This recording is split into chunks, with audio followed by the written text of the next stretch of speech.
মহিলাদের দুটি খারাপ গুণের কারণে, দুটি দোষের কারণে তারা জাহান্নামে সবচেয়ে বেশি যাবে বা বেশি যায়। এর ভিতরে একটা হলো তারা তুকফিরনাল লানা ও তাকফুরনাল আশির। তিনি বলেছেন তোমরা মহিলারা বেশি বেশি করে লানত দাও, অভিশাপ দাও। এটা একটা রোগ।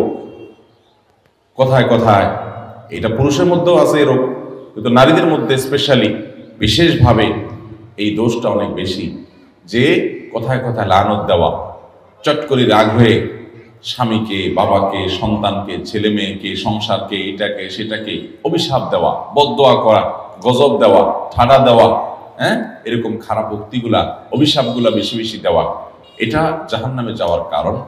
আর আরেকটা হলো তাকফুরনাল আশির, স্বামীর নাশকরি করা।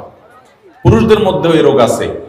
পুরুষও নাশকরি করলে তার ঠিকানা জাহান্নাম হবে, এতে কোনো সন্দেহ নাই। অনেক পুরুষ আছে যে তার মহিলা, তার স্ত্রীর সাথে তার সম্পর্ক ভালো, স্ত্রী সব দিক থেকে ভালো, একদিন একটু উল্টাপাল্টা হলে সে সাথে সাথে সারা বছরের সকল অবদানকে অস্বীকার করে। সারা বছর বেচারি যে ভালো ছিল এটা আর স্বীকার করে না। একদিন তরকারিটা খারাপ হলে আর 10 দিন যে ভালো হয়েছে ওটার কথা সে ভুলে যায়। এরকম নিমক হারাম পুরুষও আছে। কিন্তু নবী করিম সাল্লাল্লাহু আলাইহি ওয়াসাল্লাম এই হাদিস থেকে বোঝা যায় যে আমাদের মা বোনদের মধ্যে এই রোগটা তুলনামূলকভাবে বেশি, যে তারা পুরুষদের বিশেষ করে তার স্বামীদের, তারা নেয়ামতকে অস্বীকার করে ফেলে খুব তাড়াতাড়ি। আর এটি তাদের জাহান্নামে যাওয়ার অন্যতম কারণ। এই জন্য আমাদের মা বোনদের জন্য এই দুটি অ্যালার্মিং পয়েন্ট, যে আসুন আমরা কোনো অবস্থাতে আমাদের সন্তানরা, আমাদের স্বামী, আমাদের মা বাবা, সংসার বা অন্য কোনো কিছুকে আমরা গালিগালাজ করা, বদদোয়া দেওয়া, ঠাডা দেওয়া, আপনার অভিশাপ করা, আল্লাহ লানতের কথা বলা, এগুলো আমরা কখনো করবো না। এরপরে সাবধান থাকবো।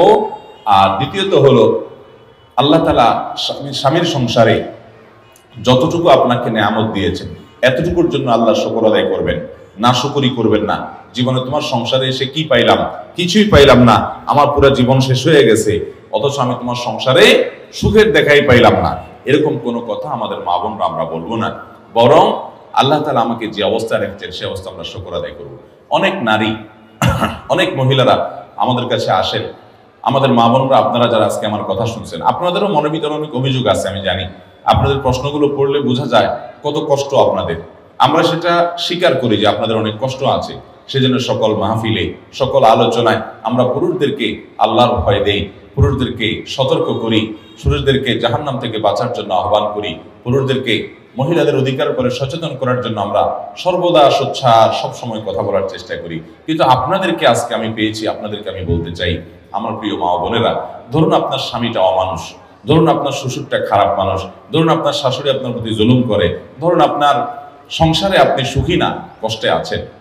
তো এই জন্য আপনি হাহুতাশ করে, এর জন্য আপনি অস্থির হয়ে, এর জন্য আপনি নিজের সুখকে নষ্ট করে দিয়ে বেসবর হয়ে আপনার কোনো লাভ হবে না।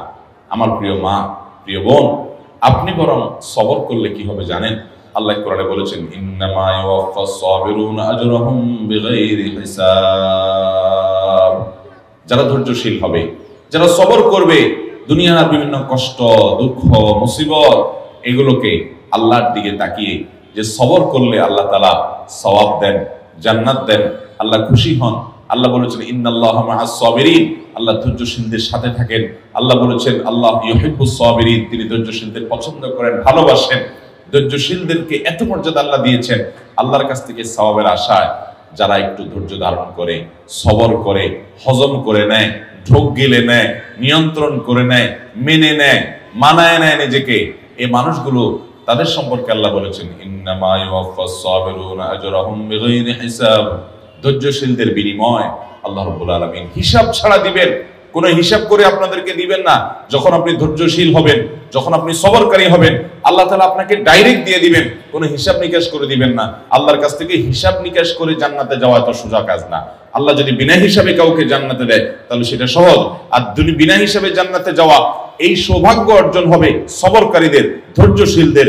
আমার প্রিয় মা ও বোন, আপনার স্বামীটা অমানুষ, আপনার প্রতি জুলুম করে, আপনাকে গালিগালাজ করে, আপনার বাপমা তুলে কথা বলে, আপনাকে কষ্ট দেয়, আপনার বাপমার দিকে তাকায় না, শুধু নিজেরটাই বুঝে জুলুম অবিচার করে, হয়তো পরকিয়া করে, হয়তো সে অমানুষ, হয়তো সে খারাপ মানুষ, হয়তো সে আপনার কোনো হক আদায় করে না, হয়তো সে বন্ধু বান্ধব নিয়ে আড্ডা মারে, হয়তো সে সংসারের দিকে তাকায় না, হয়তো তার আরো অনেক দোষ আছে, হয়তো আপনার শ্বশুর বাড়িতে আপনার ননদ দ্বারা আপনি কষ্ট পান, আপনার দেবর জুলুম করে, আপনার শ্বশুর অত্যাচার করে, শাশুড়ি বকাঝকা করে, যৌতুকের জন্য চাপ দেয়, নানান কারণে আপনার মনে কষ্ট আছে। আপনি অবশ্যই সেই কষ্ট দূরের জন্য যথাযথ নিয়মে চেষ্টা চালাবেন, মুরব্বীদের মাধ্যমে চেষ্টা চালাবেন, নিজে চেষ্টা চালাবেন, আল্লাহর কাছে দোয়া করবেন তাদেরকে হেদায়েত দেওয়ার জন্য। যদি সীমা লঙ্ঘন তারা করে ফেলে, অবিচার সীমা ছাড়া চলে যায়, তাহলে আপনি অবশ্যই বিচারের ব্যবস্থাও করতে পারেন। 30 বছর জুলুম সহ্য করেছেন, 40 বছর সাংসারিক জীবনে জুলুম সহ্য করেছেন। এই তো আমার কাছে এমন নারীও এসেছেন, এসে মনের দুঃখে ফোনে এক ভদ্র মহিলা আমাকে বললেন যে হুজুর, মানুষের জীবনে দুঃখ থাকে একদিকে, আমাকে আল্লাহ সব দিক থেকে দুঃখের মধ্যে রেখেছেন, পরীক্ষার মধ্যে ফেলেছেন। কিভাবে? বললেন যে বাবার বাড়িতে কোনো ঠিকানা নাই যাওয়ার, এবং সেখানে থাকার কোনো ব্যবস্থা সুযোগ আমার নাই। স্বামী আমার অমানুষ যত রকম হতে পারে, পরকীয়া শুধু করে না, আমার ঘরে অন্য মেয়েদেরকে তাদের সাথে হারাম সম্পর্ক করে। একজন নারীর জন্য এটা কত বড় বেদনা। শুধু আমার ঘরে না, আমার কক্ষ থেকে আমাকে বের করে দিয়ে সেখানে সেটা দখল করে সে। এটা যে একজন মহিলার জন্য কত কষ্টের হুজুর, সেটা আপনাকে বলে বোঝানো যাবে না। এরপরে বললেন যে আচ্ছা ভালো, স্বামীটা খারাপ গেল, আমি সবর করলাম, আমার ছেলে মেয়ে বড় হয়েছে। দুঃখের বিষয় হলো সেগুলোও অমানুষ, একটা আমাকে দেখতে পায় না, আমার গহনাগুলো নিয়ে চুরি করে বিক্রি করে ফেলে।